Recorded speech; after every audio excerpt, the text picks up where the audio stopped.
Ana ingin menyampaikan apa yang dibahas oleh Syekh Shalih Al-Fauzan tentang sejarah terjadinya penyimpangan dalam tauhid. Tatkala muncul pertanyaan, mana dulu yang ada, tauhid atau kesyirikan? Artinya, apakah orang itu terjebak dalam kesyirikan terlebih dahulu, kemudian dalam perjalanan hidupnya dia menemukan Tuhan, lalu dia mentauhidkan Allah Azza wa Jalla? Atau sebaliknya, manusia itu secara fitrah bertauhid, kemudian dalam perjalanan hidupnya terjadi pengaruh lingkungan, pengaruh kawan, pengaruh keadaan yang menyebabkan dia akhirnya terjatuh ke dalam terjatuh ke dalam kesyirikan.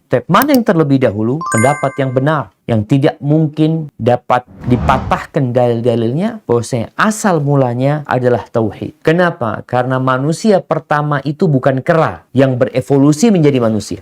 Bukan. Jadi teori evolusi yang mengatakan manusia berasal dari kera, kemudian ditemukan di Jawa ya, ditemukan fosil manusia purba yang namanya waktu dulu kita belajar itu siapa? Homo sapien, Javanivus, apalah, karena ditemukan di Jawa, nanti ditemukan di mana. Mereka kemudian dengan fosil-fosil itu menganggap, oh ini loh, asalnya manusia dari kera. Enggak. Karena sampai hari ini kita belum pernah melihat kera yang berubah jadi manusia. Sampai hari ini.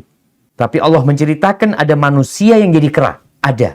Tatkala Allah murka, mengutuk orang-orang Yahudi yang mereka tidak taat kepada aturan Allah Azza wa Jalla, Allah mengatakan, jadilah kalian kera-kera yang hina. Mereka jadi kera. Nah, sedangkan kita berkeyakinan bahwasanya manusia pertama itu Nabi Adam alaihissalam. Manusia pertama itu Nabi. Kalimullah, yang Allah berbicara dengan Nabi Musa, Nabi Adam alaihissalam. Allah mengajarkan ilmu kepada Nabi Adam alaihissalam. Sehingga keturunan Nabi Adam itu masih berada di atas tauhid. Kalaupun Nabi Adam terjebak dalam larangan Allah Azza wa Jalla untuk memakan buah, kemudian diturunkan ke muka bumi, tapi beliau, anak keturunannya, berada di atas tauhid. Kemudian kapan terjadi kesyirikan? Itu yang dibahas oleh Syekh Shalih Al-Fauzan rahimahullahu ta'ala. Beliau menyebutkan di surat Al-Baqarah ayat 213, Rasulullah SAW bersabda, kullu mauludin yuladu 'alal fitrah. Semua yang dilahirkan itu dilahirkan atas fitrah, semuanya. Sampai anaknya orang kafir pun. Sebutkan agama aja bapaknya. Mau agama Buddha, mau agama Hindu, mau agama Yahudi, Nasrani. Itu anak yang lahir di atas fitrah. Kalau nggak dipengaruhin sama orang tuanya, nggak dipengaruhin sama lingkungannya, dia akan bertauhid. Dia akan meyakini. Sama kayak orang-orang ateis pun. Tatkala berada di atas pesawat, kemudian pesawat itu terjadi kerusakan di atasnya, mulai bergoyang. Apa yang akan mereka teriakkan? Tuhan, oh my God. Dia tahu bahwa secara fitrah dia tidak ada sendiri. Ada yang menciptakan dia. Kayak Nabi SAW mengatakan, kullu mauludin yuladu 'alal fitrah. Terus kok bisa dia menyimpang sekarang? Kok ada orang yang jadi Yahudi, kok ada orang jadi Nasrani, kok ada orang jadi Buddha, jadi Hindu? Fa'abawahu. Kata Nabi SAW, kedua orang tuanya. Ini menunjukkan pengaruh lingkungan, pengaruh keluarga. Fa'abawahu yuhawidanihi. Kedua orang tuanya yang membuat orang itu, anak itu Yahudi. Au yunassirani au yumajjisa. Atau membuat anaknya Nasrani, atau membuat anaknya Majusi. Kedua orang tuanya. Hebati fillah, disinilah menunjukkan bahwasanya anak keturunan Adam itu bicara konsep beragama. Mereka itu bertauhid sebenarnya. Hukum asalnya seperti itu. Dari sejak Nabi Adam alaihissalam, anak-anak Nabi sampai hari kiamat dilahirkan di atas tauhid. Kesyirikan itu datang merusak sesuatu yang bagus, yang sesuai dengan fitrah. Surat Al-Baqarah 213, jadikan nas ummatan wahidah.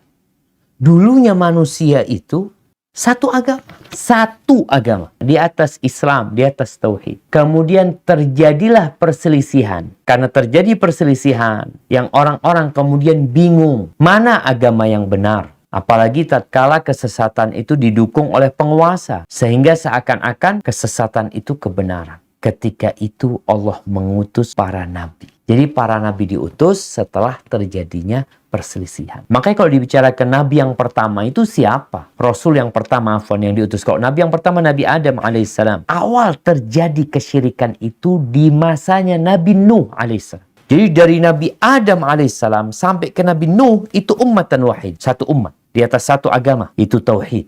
Kalau bicara berbuat dosa, ya semua anak Adam berbuat dosa. Tapi mereka tidak berbuat kesyirikan. Ketika terjadi kesyirikan di masanya Nabi Nuh alaihissalam, disinilah Allah mengutus Nabi Nuh alaihissalam. Dan proses Nabi Nuh alaihissalam berdakwah mengajak umatnya kepada tauhid itu lama. 950 tahun beliau berdakwah untuk mengembalikan orang-orang kepada tauhid. Tapi ternyata mereka menolak. Akhirnya Allah mengembalikan umat kepada tauhid lagi. Di mana seluruh yang berbuat kesyirikan ditenggelamkan. Semuanya ditenggelamkan bersama berhala-berhala mereka. Tuhan-Tuhan yang mereka sembah, yang merupakan patung-patung. Dan kebohongan itu ditenggelamkan. Nabi Nuh alaihissalam berada di atas kapal. Mereka adalah orang-orang yang beriman kepada Allah dan mentauhidkan. Nanti terjadi kesyirikan kembali. Allah Azza wa Jalla berfirman di surat An-Nisa ayat 163 menjelaskan tentang bahwasanya Nabi Nuh ini adalah Rasul yang pertama yang diutus setelah terjadinya kesyirikan dan penyimpangan dalam peribadatan manusia. Di sini Allah menyebutkan, kami mewahyukan kepadamu sebagaimana kami mewahyukan kepada Nuh dan nabi-nabi setelahnya. Disebutkan tuh nabi-nabi setelahnya. Yang ini menunjukkan bahwa Nabi Nuh adalah awal Rasul yang diutus tatkala terjadi perselisihan di antara umat manusia yang berkaitan dengan agama mereka. Maka diutus Nabi Nuh alaihissalam. Ibnu Abbas radhiyallahu anhu mengatakan, kana baina Adam wa Nuh alaihi assalam asyratu qurunin